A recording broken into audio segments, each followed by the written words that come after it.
बिस्मिल्लाहिर्रहमानिर्रहीम। अस्सलाम वालेकुम नाज़रीन। UAE यानी कि मुत्तहदा अरब इमारात ने इसराइल को रिकग्नाइज़ कर लिया है, यानी कि तस्लीम कर लिया है, और डिप्लोमेटिक एंड बायलैटरल रिलेशंस उनके साथ UAE ने बहाल कर दिए हैं। इसका मतलब ये है कि दोनों में सिक्योरिटी इश्यूज़, टूरिज़म, इन्वेस्टमेंट और भी बहुत सारे मुआहदे हो रहे हैं। तो मुत्तहदा अरब इमारात ने बाकायदा तौर पर, जो कि एक अरब मुल्क है, उसने इसराइल को तस्लीम कर लिया है। इधर हम डिस्कस करेंगे, आपको बहुत सारी ऐसी चीज़ें बताएंगे कि शायद आपको उसका जवाब कहीं और ना मिले। पहला सवाल है कि मुत्तहदा अरब इमारात को ज़रूरत क्यों पेश आई कि वो इसराइल को तस्लीम करे। दूसरा सवाल ये कि अब्राहम एकॉर्ड क्या है, यानी कि अब्राहम एग्रीमेंट, अब्राहम कॉन्ट्रैक्ट या इब्राहिमी मुआहिदा क्या है। नाज़रीन, सबसे पहले हम आपको अब्राहम कॉन्ट्रैक्ट, अब्राहम एकॉर्ड के बारे में बताएंगे कि ये क्या है। देखिए, ये अब्राहम जो वर्ड है ये हज़रत इब्राहीम अलैहिस्सलाम से लिया गया है। ये यहूदी उनको अब्राहम कहते हैं। बेसिकली यहूदियों ने इस एग्रीमेंट को, ये अब्राहम एकॉर्ड का नाम देकर मुसलमानों को और अरबों को बेवकूफ़ बनाया है। उसकी वजह ये है कि देखिए, वो कहते हैं कि हज़रत इब्राहीम अलैहिस्सलाम यानी कि हज़रत आदम अलैहिस्सलाम आए, फिर हज़रत नूह अलैहिस्सलाम आए, फिर हज़रत इब्राहीम अलैहिस्सलाम आए। तो हज़रत इब्राहीम अलैहिस्सलाम के दो बेटे थे, एक हज़रत इस्माईल अलैहिस्सलाम थे और दूसरे बेटे हज़रत इसहाक अलैहिस्सलाम थे। हज़रत इसहाक अलैहिस्सलाम से हज़रत याकूब अलैहिस्सलाम आए, जिनको जैकब भी कहा जाता है, यहूदी उनको जैकब कहते हैं, और उनका जो लक़ब था इसराइल था। हज़रत याकूब अलैहिस्सलाम के बाद हज़रत मूसा अलैहिस्सलाम, फिर हज़रत दाऊद अलैहिस्सलाम, उनके बेटे हज़रत सुलेमान अलैहिस्सलाम, और फिर हज़रत ईसा अलैहिस्सलाम। ऑल्दो सब काबिल एहतराम है, लेकिन आपको मेन हमने पैगंबरों के नाम बताए हैं। आखिरी हज़रत ईसा अलैहिस्सलाम थे। अब देखिए, यहूदी हज़रत इसहाक अलैहिस्सलाम, हज़रत याकूब अलैहिस्सलाम और इन तमाम पैगंबरों की लड़ी में से हैं, और क्रिश्चियंस भी हज़रत ईसा अलैहिस्सलाम से है, वो इन्हीं लड़ी में से हैं। यानी कि हज़रत इब्राहीम अलैहिस्सलाम के जो बेटे हज़रत इसहाक अलैहिस्सलाम है, उनकी लड़ी में से यहूदी और ईसाई चलते हैं। अब दूसरी तरफ आप देखिए, हज़रत इब्राहीम अलैहिस्सलाम के बेटे थे हज़रत इस्माईल अलैहिस्सलाम। उनमें से पैगंबर अल्लाह ताला ने नहीं भेजे, सिर्फ एक पैगंबर भेजे, जो कि हज़रत ईसा अलैहिस्सलाम के बाद हज़रत मोहम्मद सल्लल्लाहु अलैहि वसल्लम आए, जो कि आखिरी नबी कहलाते हैं। यहूदियों को यही मुसलमानों पे गुस्सा है कि वो समझते हैं कि वो अल्लाह ताला की बड़ी मोतबर कौम है, लेकिन इन्हीं यहूदियों ने हज़रत ईसा अलैहिस्सलाम को स्लेब पर लटकाया। इसके अलावा पैगंबरों के साथ इन्होंने ज़्यादती की, उनको कत्ल किया। तो क्या है कि अल्लाह ताला की ये नापसंदीदा कौम बन गई।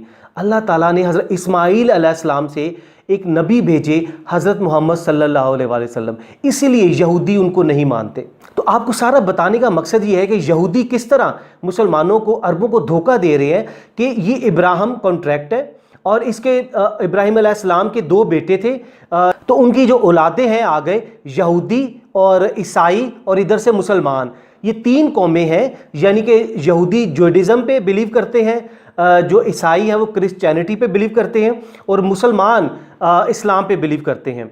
तो ये तीनों आपस में कज़न्स हैं, भाई भाई हैं। तो हम आपस में एक दूसरे के बहुत करीब आना चाहते हैं, तो इसीलिए इसी को अब्राहम कॉन्ट्रैक्ट हमने नाम दिया है, और हम आपस में इख्तलाफात बुलाकर भाई भाई बन के रहना चाहते हैं। तो ये सिर्फ सरासर ये धोखा दे रहे यहूदी मुसलमानों को और अरबों को, खासकर बेसिकली अरबों को वो मुसलमानों के खिलाफ इस्तेमाल कर रहा है। अब दूसरा सवाल ये पैदा होता है कि UAE को इसराइल को तस्लीम करने की ज़रूरत क्यों पेश आई। देखिए, इसके दो मुख्तसर जवाब हैं, बहुत वैलिड रीज़न्स हैं। देखिए, टोटल 22 अरब ममालिक हैं। आप देखिए कि इनकी जो आबादी है वो तकरीबन 43 करोड़ के करीब है। इसके अलावा इनकी अगर GDP देखा जाए, तमाम अरब ममालिक की, 22 अरब ममालिक की GDP को देखा जाए, इनकी इकोनॉमी को टोटल किया जाए, इनकी परफॉर्मेंस को, कि इन्होंने तिजारत को किस हद तक लेकर गए हैं, तो बहुत ही शर्मनाक फिगर है कि ये इनके पास इतने रिच रिसोर्सेज हैं ऑयल के, उसके बावजूद ये लोग अय्याशियों में पड़े रहे। इनकी सिर्फ इनका जो कंट्रीब्यूशन है, इकोनॉमी है, वो ओनली 4% है। दुनिया की, पूरी दुनिया की इकोनॉमी کی جو وॉल्यूम ہے وہ तकरीबन $100 ट्रिलियन के करीब है। यानी कि एक्सपर्ट्स कुछ कहते हैं कि 80 to 100 ट्रिलियन डॉलर के दरमियान, हम एज्यूम करते हैं 100 ट्रिलियन डॉलर है। तो यूएई की और तमाम अरब ममालिक जो 22 अरब ममालिक है उनकी जीडीपी $4 ट्रिलियन यानी कि 4% है ओनली। ये जापान की इकॉनमी है जो दुनिया की तीसरी बड़ी इकॉनमी, उसकी $4.5 ट्रिलियन है, उससे भी कम है। तो आप अंदाज़ा लगाइए कि ये लोग क्या करते रहे हैं कि इन्होंने अपने आप को बर्बाद कर लिया है। अब सवाल ये पैदा होता है कि यूएई ने इसराइल को एक्सेप्ट क्यों किया। उसकी वजह ये है नाज़रीन कि बेसिकली इनका सरगना सऊदी अरब है। ये तमाम अरब ममालिक, हम आपको प्रेडिक्शन पहले से करें, तमाम अरब ममालिक इसराइल को एक्सेप्ट करेंगे। उनका सरगना सऊदी अरब है और सऊदी अरब आखिर पर करेगा। ये इनकी स्ट्रेटजी है, मुसलमानों को बेवकूफ़ बना रहे हैं, क्योंकि मुस्लिम उम्मा को जितना नुकसान इन अरबों ने पहुंचाया है उतना किसी ने नहीं पहुंचाया। पहली रीज़न क्या है नाज़रीन, वो ये है कि कोरोना की वजह से, जो कि प्री प्लान था, उसकी वजह से पूरी दुनिया की इकॉनमी को तबाह करना था और वही हुआ कि यूएई, सऊदी अरब और तमाम अरब ममालिक में जो बैंक्स हैं और बड़ी बड़ी कंपनीज़ हैं वो तबाह हो चुकी हैं। बैंकों के पास पैसा नहीं है, लोगों के पास पैसा नहीं है कि वो अपने लोन को रीपे नहीं कर पा रहे, बैंकों को पैसे लौटा नहीं रहे और लोग उधर से बैंकों में इन्वेस्टमेंट नहीं हो पा रही। जो मुआशी पहिया है जिसको इकोनॉमिक साइकिल कहते हैं वो बिल्कुल रुका हुआ है। तो बैंक के बैंक उधर बंद हो रहे हैं। लोगों को आप आने वाले दिनों में देखिएगा लाखों की तादाद में लोगों को बेरोज़गार किया जाएगा, हो जाएंगे, और बैंक के बैंक तबाह हो जाएंगे, बंद हो जाएंगे। पहले मसला ये है कि इसराइल ने उनको लालच दिया है कि हम तुम्हें एड देंगे और तुम्हें अपने पाँव पे खड़ा करेंगे।